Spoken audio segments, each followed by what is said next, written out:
So as you might have noticed, the last few weeks have been pretty big for the Shack household. I've been waiting for this moment for a long time, but finally I've done it. And I could not have done it without your help. 100,000 subscribers. And of course, this little guy here. Becoming a father and getting 100,000 subscribers in the same week, it really does not get better than that. So I thought it might be appropriate to do a video about investing for children. We all want what is best for our children. So it seems natural that you might want to open a savings account or a junior ISA for them. But I can tell you that I will not be investing any money for him. Sorry, mate. But in most cases, it does not make sense for parents to be investing for their children. But if you're a grandparent, well, that's when it does make a lot of sense. So I'm just going to go and put him down, and then I'm going to come back and we're going to get stuck into it. Well, that took a lot longer than expected, but we're here. Hello and welcome back to the channel. If you're new here, hi, my name is James. I'm a financial planner, and this is a place where you can learn to make smarter financial decisions. The two big downsides of investing is that it can be really painful in the short term, as we've experienced over the last couple of years, and it can take decades to see results, which is why investing for children can be so powerful, because not only do they have decades to wait, but they're not going to care about the day-to-day gyrations of the stock market. Children are the ultimate long-term investors. Just look at this example. In the UK, a junior stocks and shares ISA is the main tax-efficient way to invest money for children. You can put £9,000 into these each year, and anyone can contribute to it. So let's assume that as a family group, you're able to max out that child's ISA every year from birth until 18, with the money being invested into a globally diversified stock market index fund. If we assume that this achieves an average annual return of 8.5% net of fees, by the time this child is 18, they would have almost £400,000 in their ISA. And if they kept that invested until 30 without contributing any more to it, it will be worth over £1 million. Because children have such long investing careers ahead of them, the compounding effects of investing even small amounts early on can be enormous. And because they don't need the money anytime soon, the short-term volatility of the stock market should not be a concern. So why then am I choosing not to do this for my son? One reason: control. When people think about investing for children, there are typically two concerns. The first is control. We want to ensure that the money that we're giving away is going to be invested correctly and spent wisely. But we also want to make sure that that investment is tax efficient and cost effective for both us and the child. These are two competing objectives. And when we're investing money for our children, we often have to trade off one for the other. If you want maximum tax efficiency, you're often going to have to give up some element of control. But if you want maximum control, then you're going to have to settle for something that's probably not that tax efficient and is going to cost you more. If I put money into a junior ISA for my son, that money will grow free of income and capital gains tax, which is highly tax efficient. However, once inside the junior ISA, that money will not be accessible until he's 18. So it can't be used to pay for things like school fees or any extra support that he needs before then. And then once he does turn 18, he will automatically gain control of that money and be able to spend it as he pleases. Now, when I look at him as a cute little newborn, I feel that he could do no wrong, and I have absolute confidence in my parenting ability to make sure that he turns out to be financially responsible. But that's probably a little bit naive, because despite my best endeavors, I have no idea what is going to happen in the future or how he's going to turn out. So that's the trade-off. I can invest this money in his name for high tax efficiency, but I have to give up control. And I would rather not do that, especially as I can just invest that money in my own stocks and shares ISA, which is just as tax efficient. It allows me to retain full control, and unlike the junior ISA, I can access it before he's 18 to support him or my family. I could even set up a separate ISA account in my name, but just have it mentally assigned to him. And between myself and my wife, we can put a maximum of £40,000 a year into ISAs, which is a huge amount of capacity. And even if I was maxing these out, I would probably prefer to invest in our pensions over a junior ISA, because it's more tax efficient, I retain control, and by the time that I can access my pension, my son should be about 25 years old. exactly the time that he might need additional help from me with things like getting on the property ladder. As a parent, especially a new parent, it's natural to want to put money aside for your kids. But the reality is that from a tax and control perspective, it doesn't make sense. And instead, you should be focusing on building up your own financial strength. So although for most parents, it does not make sense to invest for their children, for grandparents and other family members, it certainly can. So let's look at this from the perspective of a grandparent. When it comes to gifting, grandparents are typically concerned about exactly the same things: control and tax efficiency. So let's look at the different types of accounts that they could use to invest. A junior ISA is an option, but it presents exactly the same problems that we looked at before. Once the money is inside it, it can't be accessed until the child is 18, and after that point, the child gets full control. So another option is to just do exactly the same thing that we just looked at with parents. Don't give any money away, and instead keep that money invested in your own ISAs and pensions, and buy things as and when your children and grandchildren need them. This way, you retain total control, and it's likely to be very tax efficient. The only problem is inheritance tax. In the UK, we have an inheritance tax nil rate band of £325,000, which means that when we die, we can pass on £325,000 to our beneficiaries without having any inheritance tax to pay. There is also a residence nil rate ban that means that if you leave your primary residence to one of your direct descendants, £175,000 of this will be free of inheritance tax, although this allowance is reduced if your estate is worth over £2 million. So for most people, you can pass on £500,000 free of IHT, or £1 million if you're a couple.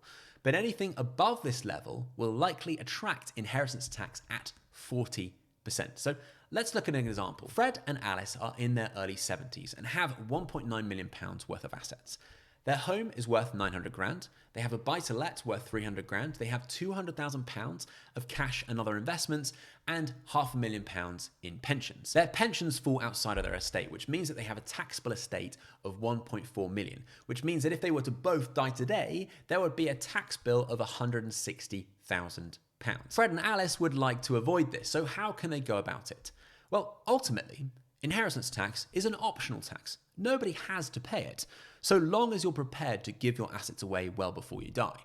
Firstly, we each have an annual gifting allowance, which means that we can gift £3,000 a year, and it immediately falls outside of our estate and will not attract inheritance tax. This could be £3,000 that you're giving to one person, or it could be split amongst multiple people, and you can carry forwards any unused allowance by 1 year. But after that, the allowance is lost, which is why it's important that Fred and Alice start making use of this early on, because for any other gifts that they make above this allowance, they will have to survive for 7 years after the gift is made to be sure that no IHT is payable. So clearly it's important that they start making gifts sooner rather than later, but perhaps they might be reticent to do so because they are unsure of whether they might need this money themselves in the future. If they were clients of mine, I would do a bunch of modeling to help them determine how much they actually need in retirement. So even if they end up in a care home, we can identify how much they can afford to confidently give away without there being a big risk of it affecting their quality of lives in the future.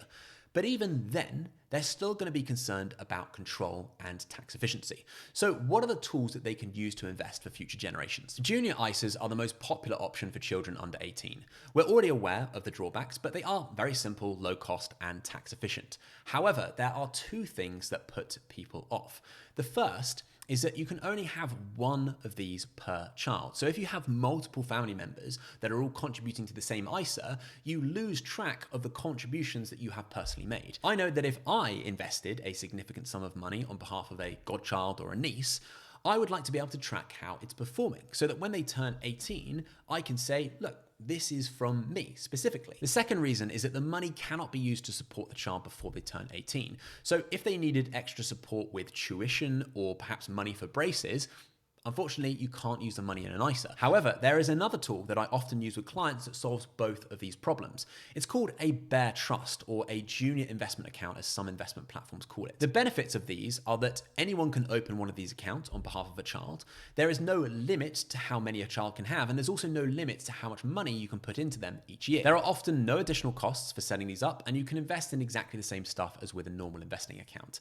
And the big benefit is that the person who sets up the account controls it, and they can choose to distribute the funds to the child before they turn 18 to pay for things like school fees. However, the drawbacks are that these accounts do not have the same tax advantages as a junior ISA, so any capital gains or income received may be taxable. However, because the money is held in the child's name, income and gains are attributable to them. So as long as they don't have any other income coming in, it's likely that this will fall within their personal income and capital gains tax-free allowances. So although they are not as tax efficient as a junior ISA, you can still manage tens of thousands of pounds in these relatively tax efficiently. When the child turns 18, you need to make them aware that these funds exist and that they can access them if they wish. However, unlike a junior ISA, it is possible for these funds to remain in the account, managed by the trustees, until the child calls on them. And finally, because not many people are aware of these accounts, only a small number of retail investing platforms offer them, like AJ Bell and Best Invest. I have one client who has 6 of these accounts, one for each of his grandchildren, and he really likes them because 1, he controls these accounts and he can see them on his investment platform right next to his personal investment accounts. 2, he can add to them whenever he wants, but he can also choose to distribute money to the children whenever he chooses. And 3, this is just his money. It's not commingled with other people's contributions. So when the children turn 18, he can say that this is the money that he put aside for them specifically. Whether you prefer a junior ISA or a bare trust depends on whether having control and visibility of the gifts that you're making and having access to those funds before the child turns 18 is something that's really important to you. I know that I would personally prefer to use a bare trust when I'm making larger gifts, and I actually already have bare trust set up for my godchildren. But if I am just giving my niece or a friend's kid £50 for their birthday, I would rather just stick it in their junior ISA or whatever the parents have already set up, just because it's simpler. As a parent, I'm going to set up both a bare trust and a junior ISA for my son. As discussed, I am not going to be investing in these myself, but they are there in case friends or family members want to make contributions, and will decide which account to use depending on whether they want the option of the money being used before he turns 18. A junior SIPP is another account that you could use, but these are much less popular because, as with an ordinary pension, the child won't get access to the money until they're at retirement age, and most people would rather see children benefit from the money well before that. These are the 3 most common types of accounts that are used for gifting, but each of them involves giving up control of the assets when the child turns a certain age. So what can you do if you want more control than this? There are 2 main options: a family investment company or a discretionary trust. These 2 options allow you to get funds outside of your estate whilst allowing you to retain control indefinitely and choose when to distribute those funds and to who. When making gifts to adult children, people are often looking to retain control, not because they don't trust their children, but because they're concerned that they might get divorced. Even if their relationship seems solid right now, we need to face up to the reality that 50% of marriages end in divorce, and it can be extremely painful to make a generous gift to your child to see them lose half of it as part of a divorce. These 2 options can help protect against that. But that extra control and flexibility comes at the expense of tax inefficiency and higher costs, to the extent that they are only really worthwhile if you have hundreds of thousands of pounds to put in them and have already exhausted all other avenues. But in the right circumstances, they can be very useful. And if you're interested in finding out more about these strategies, I've put some links to some useful resources down in the description. If you care about your loved ones, which you obviously do, there are 2 things that you need to have in place before you even think about gifting any assets away.